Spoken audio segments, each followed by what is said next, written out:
What's up, y'all? Shang, Master Lee. And Lulu. Shang-Chi, baby.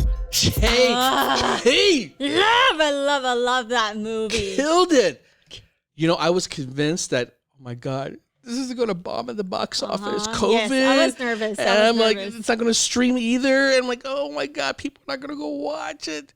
It outperformed expectations. Outperformed. And in fact, I think it's actually going to do really, really well. It's going to have a very long tail because, you know, we went to watch it and I heard a couple people. In fact, one of our fans who recognized us from our reaction videos just happened to be there. And I was wearing a mask. I'm like, you know, he can't recognize me, but he's like, no, I know you. I'm like, really? He's like, you're that Japanese porn star. I'm like, yes, I am. Oh my God. No, he knows we do reactions. He's like, yeah, I'm watching this a second time. He loved it that much.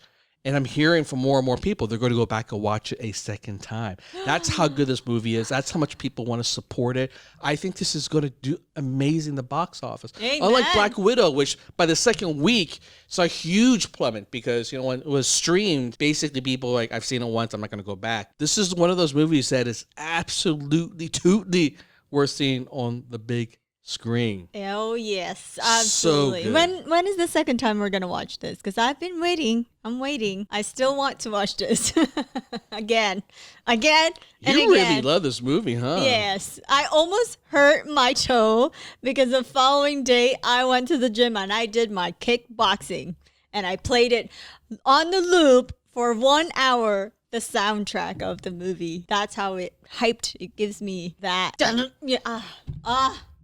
Movie was good. It was pretty damn good. Yeah. Way beyond expectation. I actually thought they were going to give away so much of it from the trailer, but none. That was a good part. by the third act, you're like, holy snikes. They went to places that was way beyond expectation. Yes. But, you know, beyond the spectacle of it, though, I was most impressed with how much they nailed the consummate Asian American experience. Right. Like, it's not even just an Asian experience because parts of it is set in, like, you know, old school Asia, and a lot of the themes come from like the typical wuxia movies, right? Like these kung fu, like romantic novels, if you will. But this was very much an Asian American movie, like life growing up here as an Asian person and dealing with all the things of, like, you know, living up to family expectations, if you speak the language or not. They did a really good job of, you know, not jumping on the stereotypes and dealing out trope after trope, but like it resonated. I thought they did an amazing job. Absolutely. I love it. I mean, it really connected with me. I love the story. It's so relatable. The culture, I love how they stick to that. And the mixture of the fighting as well, of that Tai Chi, and it's beautiful. It was amazing. Now, that being said, we're probably looking at this through rose-colored lenses. Ryan George here, he's going to break it. Okay. He's going to bring it down for reals and expose all the problems with the movie because that's what he does. Oh, my he's so gosh. good at it. I'm a little bit scared what he's going to bring up because I know. it might ruin my I expectations. think I have some here. thought that he's going to bring it up. I have a couple too. Let's see what he does here. By the way, if you want some cool commentary, check out my podcast. And if you want some hotness, check out my fantasy show. And away we go. Ooh, spoilers. So, you have a new Marvel movie for me? Yes, sir, I do. And I figure this could be our first foray into the world of martial arts, you know, other than that Iron Fist show we did. That never happened. That one. No, it did. I remember with that guy from Game of Thrones? Nope. No, we never did that. So what's the movie? Well, sir, I figure we could do a movie about Shang-Chi and the legend of the 10 bracelets. Isn't it 10 rings? Yeah, but I thought it could look cool if they were worn around the wrists, you know, and I think at a certain point a ring becomes a bracelet, scientifically speaking. No, I think at a certain point a bracelet becomes a ring, but then if a ring expands, it's always a ring. That sounds like it makes sense. Okay, 10 rings it is. Amazing. So what happens in the movie? Well, we're gonna meet Shang-Chi, right? But he calls himself Sean, and he lives in San Francisco. Okay. And he's friends with this girl named Katie, and they work as valets together. How do we know they're best friends? Because one of her first lines is, "We've been friends for 10 years. Oh, best friends love stating how long you've been best friends with them. Yeah, they do. So they're in love, I imagine? I mean, one's a boy and one's a girl. No, they're just friends. Okay, so anyway, one day they're taking the bus together and Shang-Chi gets attacked by a bunch of assassins. Oh no. Yeah, so he's gonna suddenly reveal that he's like an insanely good martial artist and he's gonna have this incredible fight scene with them on this bus. I love he's fighting it. some bad guys on a like, bus. Yeah, they're like doing martial arts and he's using the environment, you know, he uses his jacket at a certain point. Oh, a relatively grounded, well-choreographed fight scene? That's actually refreshing. And the bus's brakes get cut and Katie has to drive the bus and Shang-Chi dives and the bus gets cut in half. Oh, there's the Marvel over-the-topness. Okay, gotcha. So Katie's like, hey, what's up with you secretly being a martial arts master? And he's like, yeah, I'm secretly a martial arts master and I gotta go see my sister now. Oh, he does? Yeah, see, he got this postcard that he thinks is from her, so he needs to fly to China because he thinks she's in danger too. Gotcha. So he's like, bye, Katie, I gotta go. And Katie's like, no, I'm coming with you. Oh, best friends love coming on dangerous adventures with you off of little to no information. Yeah, they do. So wait, why is Katie going? So we can have some comic relief around that people can explain things They need a to. driver. Oh, very helpful. Yeah. And so what happens when they get there? Well, we're gonna meet Shang-Chi's sister,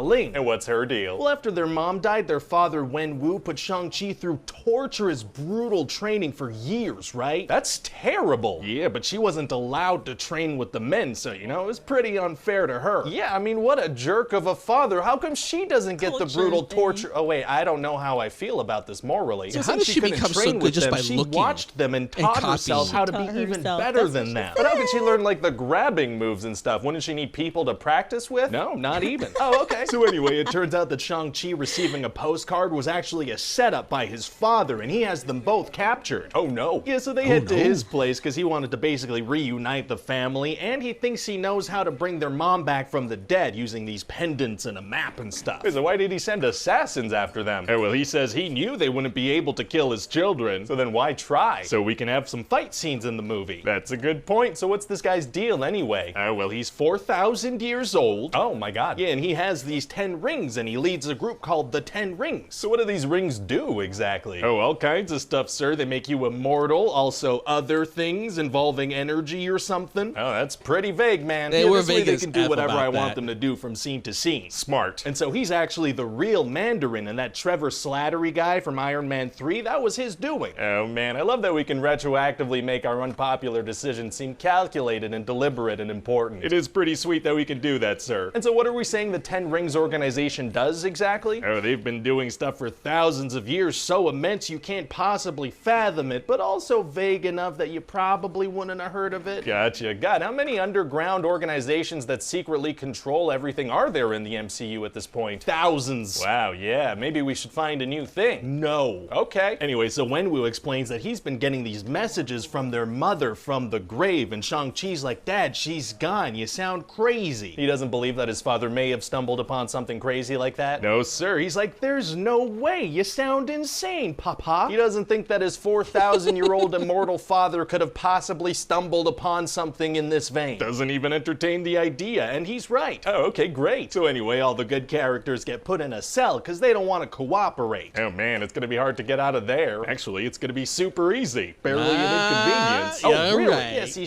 Ling had already escaped from there, and they're left unguarded, and Trevor Slattery is down there, and he can help them escape. Oh, wow, that is convenient. It is, and Trevor has this little furry mythical creature friend that makes little squeaking noises that only he can understand. How? Merchandise. Okay, that's kind of weird, but I guess it could be so fun if it's just a that he couple can of, understand. playful, semi-understanding back and forth. The creature's gonna give precise driving directions that are crucial to the plot. Oh, it is, okay. You see, they need to go to this place called Tallow, where their mom is from, but they need to drive through a mythical forest to get there. In a beautiful BMW.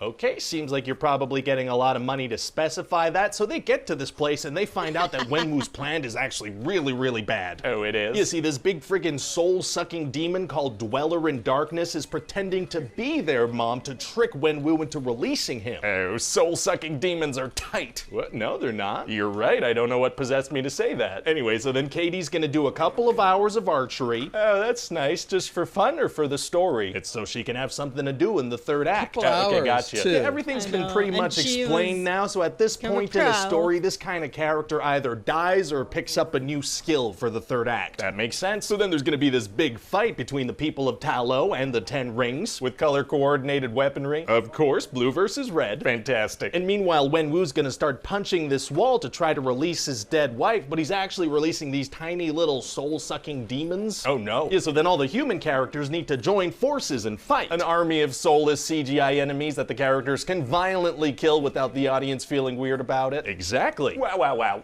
wow. And then Shang-Chi has to fight his father. Oh wow, a grounded fight with very personal stakes. That's actually a nice change of... And they shoot colored energy blasts at each other, and a giant demon pops out, and a giant dragon pops out and fights it too. Oh, there's the Marvel over-the-topness. Okay, gotcha. Yeah, and so Wenwu dies, and then the next 10 minutes are gonna be just whatever the computer is able to render. Oh, they can render a whole visual mess of craziness. Can it be super colorful, but also somehow entirely gray? You know it. Amazing. And so then Shang-Chi manages to kill the demon with the 10 rings and save the day. So what are the 10 rings exactly? Do we find out? Oh, stay tuned. Oh? Yeah, we're gonna have a post-credit scene where it's like, oh, these are probably made out of something that's gonna be important eventually. Stay tuned. Nice. No better way to end a Marvel movie than with a commercial for future projects, and that should about do it, actually. What is that? That's just the Marvel movie checklist. There's a checklist? Of course there's a checklist, and you've done great, my friend. Big, messy CGI battle in the third act, secret evil organization, color-coded energy blasts. We got cameos from other Marvel movies. Trevor Slattery, Wong, and Abomination. Does the main character remove his shirt to reveal a six-pack at a certain point? He does, yeah, great physique. Well, fantastic. If we could just add a tease that another Marvel character is off doing something important, that'd be great too. On it. Hey everybody, Ryan here, that's me. Thanks for watching the video. And if you liked it, feel free to click the like button and the subscribe button and all. Good points. Good points. I would say overall, you totally forget most of it if you just buy into the silliness. But I would say the third act, like the transition to that, there was some like crazy stuff going on. Like the point of where they had to follow some animal who has no head, so how is he even able to even see where directions are? Like go into a forest, and then within what hours, someone becomes a bowmaster. Right. There's even a video game out there where you can earn enough power-ups to become a bowmaster in like a couple of hours. That transition was just like made no sense. Made no sense. But those are just minor. I just think, you know, they don't have enough time to spread that part of the story. They could have been easily solved. One is have an animal at least who has eyes, because then they can see. And let's say make it look like a hound dog. It's just invisible. So a dog becomes like, oh, I know how to find my way home, because dogs always know how to find their way home. See, I already solved it right there. Make it one of those little mini dogs of those big ass dogs. Then that would have made a lot more sense. Like I know how to find my way home. Boom, beacon. Boom. And Aquafina, you know how they could have solved that? They could have said time works differently out here. So like she's only practicing a couple hours. She's really actually practicing a couple months. Now she's an expert. Now she's a pro. Exactly. You know what? If you're going to make stuff up, at least make it up in the script. That's all I'm saying. Well, still I'm not saying it's bad. I'm just saying. That's true. That is so true. If they hired me, Marvel, you know, wouldn't have this someone problem. Should and have Ryan like George wouldn't be able to make a part. video about it. I've already solved it. It'd be like, this plot's too perfect. John worked on it. All right. End the story. Wow. Higher.